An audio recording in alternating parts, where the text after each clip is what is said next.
Assalamualaikum warahmatullahi wabarakatuh. Bismillahirrahmanirrahim. Alhamdulillahirabbil alamin. Wassalatu wassalamu ala asrofil anbiya'i wal mursalin sayyidina Muhammadin wa ala alihi wa sahbihi ajmain. Amma ba'd. Marilah kita panjatkan puja-puji syukur kehadirat Allah Subhanahu wa taala. Dengan nikmatnya dan hidayahnya kita dapat berkumpul di sini. Salawat dan salam semoga senantiasa tercurah kepada Nabi Muhammad SAW yang telah menyampaikan agama yang sempurna kepada umat manusia. Semoga kita termasuk ke dalam golongan orang-orang selalu berpegang teguh dengan sunnah beliau hingga ajal menjemput kita. Amin amin ya rabbal alamin.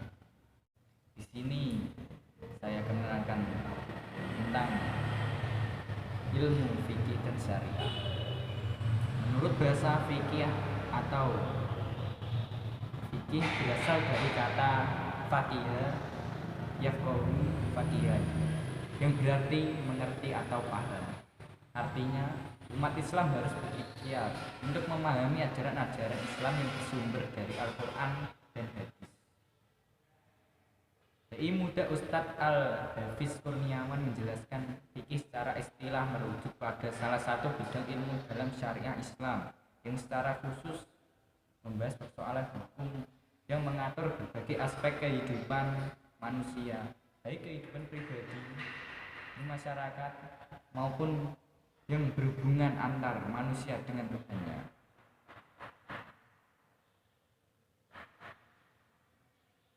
Selain berisi aturan normatif formal, syarat dan rukun fikih juga mengandung hikmah dan tujuan yang hendaknya dicapai syariat Islam.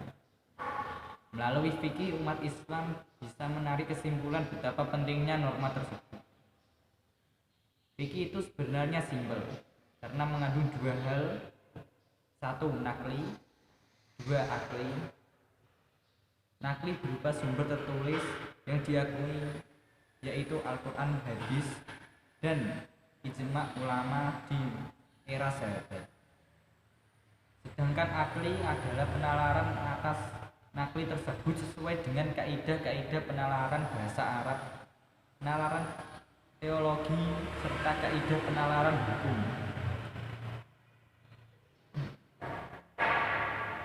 Kita bisa membaca tafsirannya dari segi periwayatan hadis, misalnya melalui tafsir At-Tabari, Al-Baghawi, Al-Qurtubi, atau Ibnu Katsir.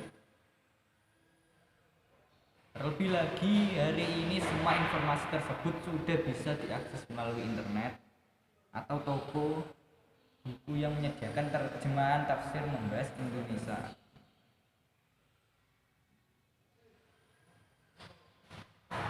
Nah,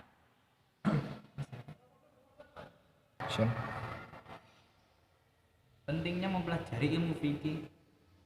Bagaimana diketahui dua sumber hukum utama dalam Islam adalah Al-Quran yang memiliki 114 surat dan 6.236 ayat, serta hadis yang jumlahnya ribuan.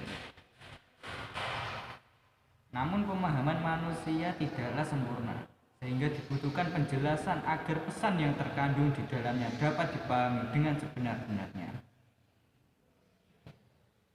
Menurut Al-Ghazali, hasil produk hukum fikih termasuk wajib, sunnah, mubah, makruh, haram, dan sejenisnya. Melalui ilmu inilah dapat diketahui kandungan setiap dalil syarak, sekaligus bagaimana menerapkannya di lapangan. Menurut Imam Yazid, dalam ilmu fikih dan ilmu usul fikih, tujuan akhir ilmu fikih adalah mencapai keridhaan Allah dan melaksanakannya syariatnya di muka bumi. Tujuan lainnya yakni memberi pemahaman tentang berbagai aturan secara mendalam serta berbagai aturan untuk bersikap dalam menjalani hidup.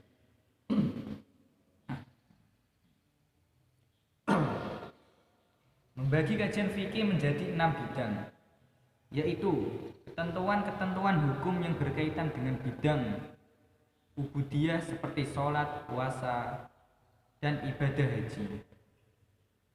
Ketentuan-ketentuan hukum yang berkaitan dengan kehidupan keluarga seperti perkawinan, perceraian, nafkah, ketentuan nasab, inilah yang kemudian disebut aswal asyah isyah. Ketentuan-ketentuan hukum yang berkaitan dengan hubungan sosial antara umat Islam dalam konteks hubungan ekonomi dan jasa. Contohnya jual beli, sewa menyewa, dan gadai. Bidang ini kemudian disebut fikih muamalah. Ketentuan hukum yang berkaitan dengan saksi-saksi terhadap tindakan kejahatan kriminal, misalnya qiyas, diyat, dan hudud. Bidang ini disebut dengan fikih jinayah. Yang kelima adalah ketentuan hukum yang mengatur hubungan warga negara dengan pemerintahannya. Pembahasan ini dinamakan fikih siyasah. Yang keenam adalah ketentuan hukum yang mengatur etika pergaulan antara seorang muslim dengan lainnya dalam tatanan kehidupan sosial.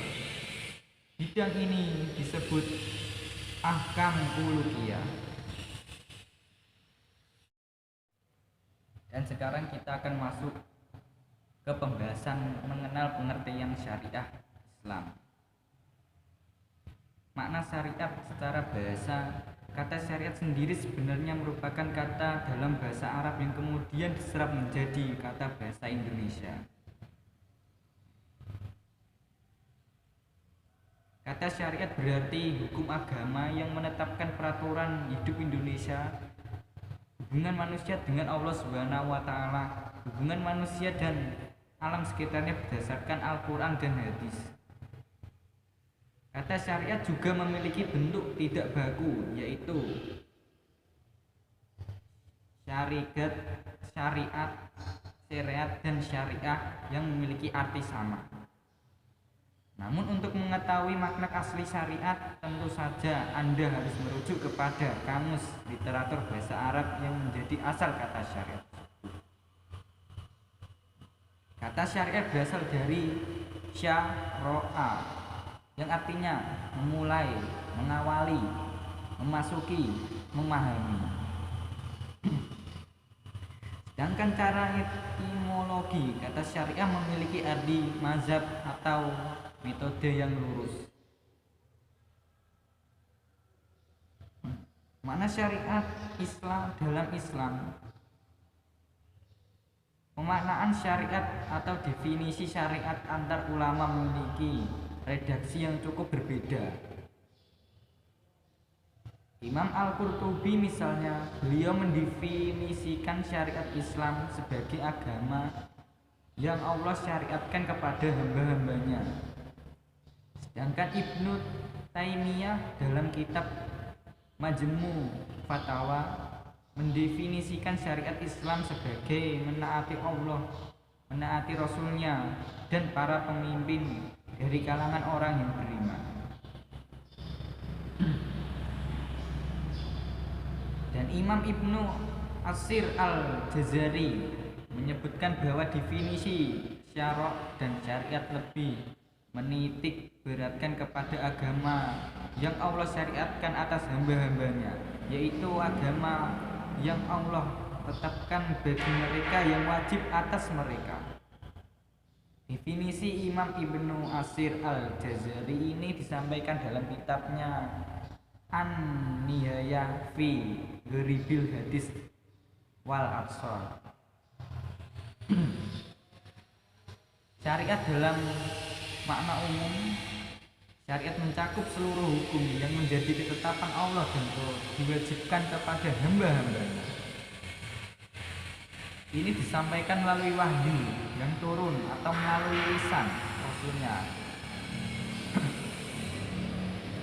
Syariat dalam makna khusus hanya mencakup sebagian dari hukum-hukum syariah karena adanya sebab dan kebutuhan tertentu.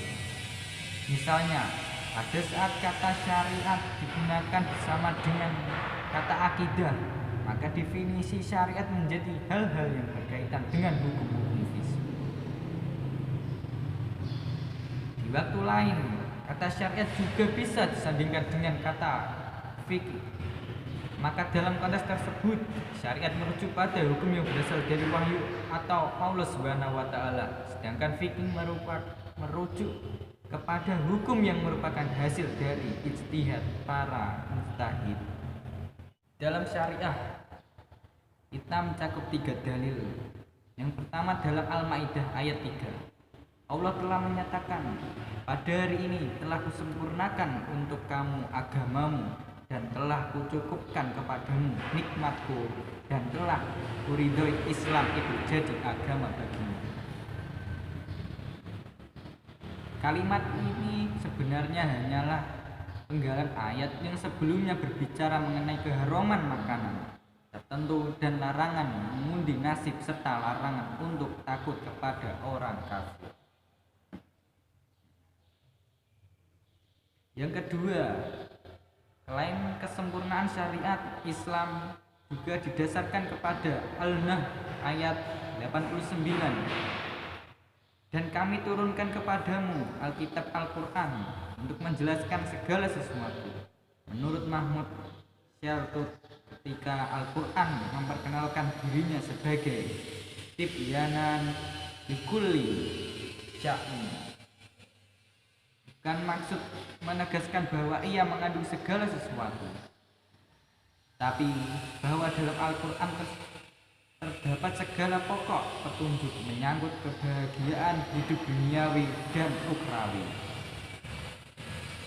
Yang ketiga, dalam Al-An'am ayat 38 disebutkan, tiadalah kami alpakan sesuatu pun di dalam Alkitab.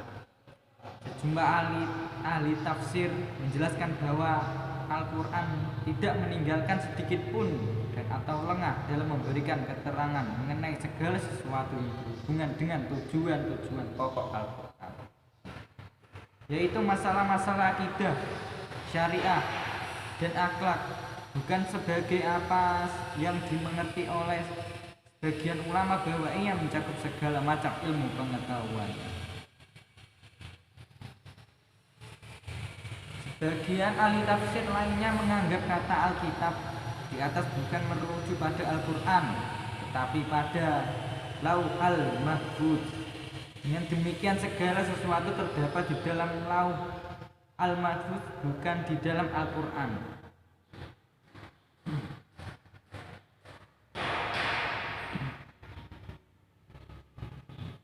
Kalau kita buka kitab fikih, hanya sekitar 20% yang berisi tentang syariat. Lebihnya merupakan opini, pemahaman, interpretasi atau penerapan tatbik yang kita sebut dengan fikih. Si fikih ini jauh lebih luas ketimbang syariat. Sadari atau tidak, ketika syariat Islam diklaim meliputi segala sesuatu, mereka merancukkan antara syariat dan fikih. Saudara-saudaraku kaum muslimin rahimakumullah, demikian ceramah agama yang dapat saya sampaikan pada kesempatan hari ini. Semoga dapat bermanfaat bagi kita semua dan dapat kita aplikasikan dalam kehidupan sehari-hari. Lebih dan kurangnya mohon dimaafkan, yang benar-benar datangnya dari Allah Subhanahu wa taala yang Maha Benar. Dan yang salah, khilaf atau keliru itu datangnya dari saya pribadi sendiri, sebagai manusia biasa yang tidak pernah luput dari kesalahan, khilaf, dan dosa. Akhirul kalam, subhanaka Allahumma wa bihamdika, asyhadu an la ilaha illa anta, astaghfiruka wa atubu ilaik. Wallahu muwaffiq illa aqwamit thoriq. Wassalamualaikum warahmatullahi wabarakatuh.